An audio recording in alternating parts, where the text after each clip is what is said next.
어머니 애 보는데 핸드폰 좀 그만 보세요. 애 교육이 안 좋잖아요. 오늘은 집까지 내주고 손주 봐주며 헌신하다가 며느리에게 주거침입으로 신고당한 어느 시어머니의 기막힌 이야기입니다. 명의가 바뀐 줄 알고 본색을 드러낸 며느리가 과연 어떤 결말을 맞이했을지 지금 바로 시작합니다. 환갑이 훌쩍 넘은 나이에 이게 무슨 팔자인지 모르겠습니다. 남들은 손주 재롱 보며 여행 다닌다는데 저는 새벽 6시만 되면 알람도 없이 눈이 떠집니다. 아들 내외 아침 차려줘야 하거든요. 차가운 새벽 공기를 뚫고 주방으로 향해 멸치똥을 골라내며 정성껏 된장찌개를 끓입니다. 보글보글 끓는 소리에 맞춰 아들이 부스스 일어나며 말하죠. 엄마 오늘 국 진짜 시원하다. 역시 엄마 손맛이 최고야. 그 따뜻한 한마디에 밤새 쑤시던 어깨, 통증과 마디마디 저리던 손가락의 고통도 사르르 녹는 것 같았습니다. 하지만 며느리는 식탁에 앉자마자 미간을 찌푸립니다. 숟가락으로 찌개를 휘휘 저으며 마치 못 먹을 것이라도 든 양 쳐다보더니 입을 뗍니다. 어머니, 제가 몇 번을 말씀드렸나요? 아침부터 이렇게 소금기 가득한 걸 먹으면 몸 부어서 하루 종일 힘들다고요. 내일부터는 무조건 제가 사다 놓은 저염식 재료로만 부탁드려요. 고맙다는 인사 한마디 대신 돌아오는 건 차가운 지적뿐입니다. 며느리가 젓가락을 탁 내려놓고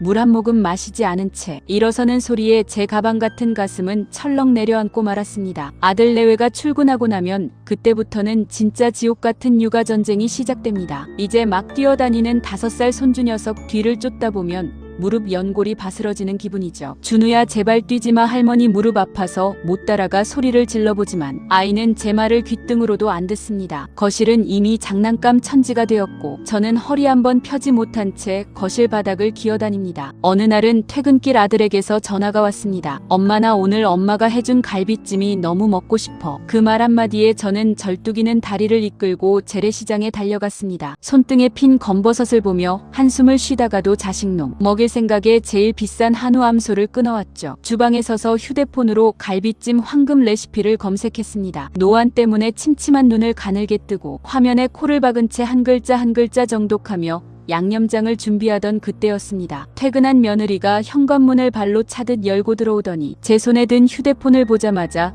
얼굴이 험악하게 일그러집니다. 어머니 애 보라고 했더니 핸드폰만 보고 계시면 어떡해요? 요즘 애들은 할머니가 핸드폰 보면 다 따라해요. 애 정서교육에 얼마나 안 좋은지 모르세요? 기가 막혀서 정말 사정 설명할 틈도 주지 않고 며느리는 제 손목을 비틀듯 낚아채 휴대폰을 빼서 식탁에 탁 던져버립니다. 어머니 앞으로 애 있을 땐 핸드폰 근처에도 가지 마세요. 이건 기본 매너 아니에요? 돈 주고 쓰는 도우미 아줌마도 이 정도는 지켜요. 제가 자식 먹이려고 레시피 보던 거라고 겨우 입을 때려 해도 며느리는 들은 척도 안 하고 자기 방으로 들어가 문을 쾅 닫아버립니다. 거실에서 천진난만하게 웃는 손주 때문에 저는 소리내어 울지도 못한 채 부들부들 떨리는 손으로 마른 세수만 반복했습니다. 우리 집 비번 왜 바꾸셨어요? 추운데 애 데리고 밖에서 기다리게 하실 거예요? 그날 이후 며느리의 구박은 날이 갈수록 심해졌습니다. 비가 억수같이 쏟아지던 어느 날이었죠. 비만 오면 예전에 수술한 무릎이 끊어질 듯 아파서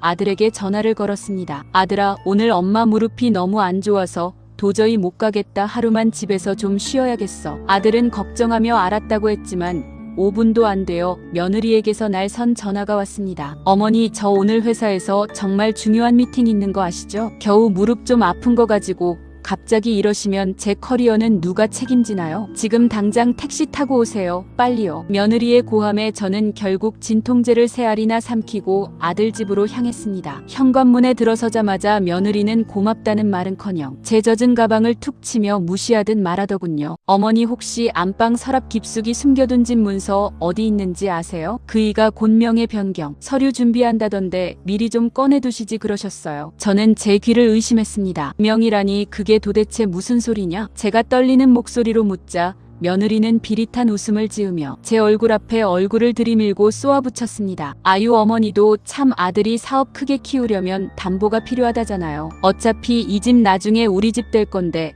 미리미리 해주시는 게 서로 편하죠. 설마 그 낡은 아파트 죽을 때까지 쥐고 계시면서 우리 고생시킬 건 아니시죠? 제발 노욕 좀 부리지 마세요. 추해 보여요. 평생 생선 비린내 맡아가며 시장 바닥에서 번 돈으로 마련한 제 목숨 같은 집인데 며느리는 그걸 이미 자기 것인 양 떠들고 있었습니다. 배신감에 온몸에 피가 거꾸로 솟는 기분이었습니다. 아들놈은 며느리에게 이미 집을 넘겨받기로 했다고 거짓말을 친 모양이었죠. 저는 그날 밤 집으로 돌아와 뜬 눈으로 밤을 지새우다 결심했습니다. 아들 집 도어락 비밀번호를 원래 제가 쓰던 번호로 바꿔버렸습니다. 사실 그 집은 명의만 제 것이 아니라 제가 직접 관리하던 제 소유였으니까요. 다음날 아침 예상대로 며느리가 문 앞에서 소리를 지르며 난동을 부리기 시작했습니다. 우리 집 비번 왜 바꾸셨어요? 추운데 애 데리고 밖에서 기다리게 하실 거예요? 어머니 노망 나셨어요. 지금 당장 문 안 열어요. 닫힌 문 너머로 저는 떨리지만 단호한 목소리로 대답했습니다. 이 집 내 명의고 내 집 비밀번호 내가 바꾸는데 왜 내 허락을 받아야 하니? 오늘은 내 집에서 내가 좀 편히 쉬련다. 너희도 오늘부터는 너희 형편에 맞는 집 찾아가서 자거라. 경찰관님, 저 할머니가 남의 집에 무단 침입하려는데 당장 안 잡아가고 뭐하세요? 문을 걸어 잠그고 일주일을 보냈습니다. 현관문 너머로 들려오는 며느리의 고함과 발길질 소리에 가슴이 두근거려 밤잠을 설쳤죠. 하지만 자식이 뭐라고 며칠 지나니 혼자 밥은 챙겨 먹나 손주 녀석. 어린이집은 잘 갔나 마음 한구석이 계속 아려오더군요. 결국 저는 못 이기는 척 며느리가 좋아하던 밑반찬과 아들이 노래를 부르던 불고기를 바리바리 싸 들고 다시 아들 집을 찾았습니다. 미우나 고우나 내 새끼 굶는 꼴은 못 보겠는 게 어미 마음이니까요. 그런데 복도 엘리베이터 문이 열리는 순간 제 눈앞엔 믿기지 않는 광경이 펼쳐졌습니다. 시퍼런 제복을 입은 경찰관 2명과 그 뒤에 숨어 도끼 어린 눈으로 저를 노려보는 며느리가 서 있었습니다. 제가 나타나자마자 며느리는 기다렸다는 듯 경찰의 팔을 붙잡고 소름 끼치는 연기를 시작했습니다. 경찰관님, 저 할머니예요. 저 할머니가 남의 집에 무단 침입하려는데 당장 안 잡아가고 뭐하세요? 며칠 전부터 자꾸 비밀번호 바꾸고 우리 가족을 집 밖으로 내몰며 위협한다고요. 무서워서 잠도 못 자요. 제발 좀 끌고 가세요. 며느리의 입에서 나오는 말들은 하나같이 칼날이 되어 제 가슴을 후벼 팠습니다. 경찰관은 당황한 기색으로 제 앞을 가로막았습니다. 할머니, 일단 진정하시고 신분증 좀 보여주시겠습니까? 여기 거주하시는 분이 무단 침입과 협박으로 신고하셨습니다. 신고자분 말로는 할머니가 이 집과 아무 상관도 없는데 자꾸 들어오려고 하신다던데요. 그때였습니다. 소동을 듣고 나온 옆집 앞집 이웃들이 하나둘 문을 열고 저를 보며 수군거리기 시작했습니다. 아이고, 저 할머니 점잖게 생기셨는데 왜 저런 때 며느리가 오죽 무서웠으면 경찰까지 불렀을까? 요즘 세상에 저런 시어머니 무서워서 어디같이 살겠어? 사람들의 따가운 시선과 비아냥거리는 소리에 제 얼굴은 수치심으로 화끈거렸습니다. 평생을 남부끄럽지 않게 살아왔는데 자식 집 앞에서 범죄자 취급을 받다니요. 며느리는 경찰 뒤에서 승리의 미소를 지으며 저를 비웃고 있었습니다. 입모양으로 그러게 작작 좀 하지 그랬어라고. 속삭이는 그 잔인한 눈빛을 저는 똑똑히 보았습니다. 이제 당신은 끝났으니 이 집에서 영영 사라지라는 그 눈빛 말입니다. 경찰관이 제 팔을 붙잡으며 이동하자고 말할 때 저는 조용히 가방 안주머니에서 서류 뭉치 하나를 꺼냈습니다. 바로 오늘 아침 일찍 등기소에 들러 떼어온 따끈따끈한 부동산 등기부등본이었습니다. 명예 바뀐 줄 알았니? 꿈깨. 오늘부로 너희 다 퇴거 조치다. 저는 떨리는 손을 진정시키며 경찰관에게 등기부등본과 제 신분증을 함께 내밀었습니다. 경찰관님, 똑똑히 보세요.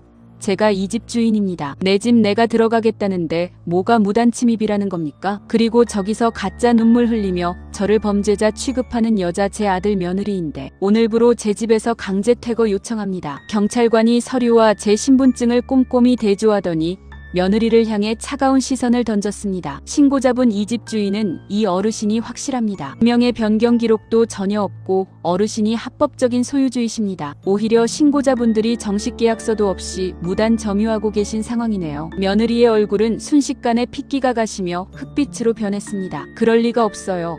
우리 그이가 분명히 명예 다 가져왔다고. 이제 우리 집이라고 했단 말이에요. 그때 퇴근하던 아들이 복도 끝에서 나타나 이 광경을 보고는 그대로 얼어붙었습니다. 아들은 제 눈을 피하며 비겁하게 고개를 숙였습니다. 보니 아들은 사업 자금이 급해 엄마를 설득해서 명의를 가져오겠다고 며느리에게 큰 소리를 쳤던 것이고 며느리는 그 말만 믿고 이미 자기가 집주인이 된 양 시어머니를 머슴 취급하며 내쫓으려 했던 겁니다. 저는 아들과 며느리를 똑바로 쳐다보며 제 생애 가장 단호한 목소리로 외쳤습니다. 명예 바뀐 줄 알았니? 꿈 깨거라. 오늘부로 너희 다 퇴거 조치다. 당장 짐 싸서 내 집에서 나가. 며느리는 그제야 사태의 심각성을 깨닫고 제 발목을 잡으며 울고불고 빌기 시작했습니다. 어머니, 제가 미쳤었나 봐요.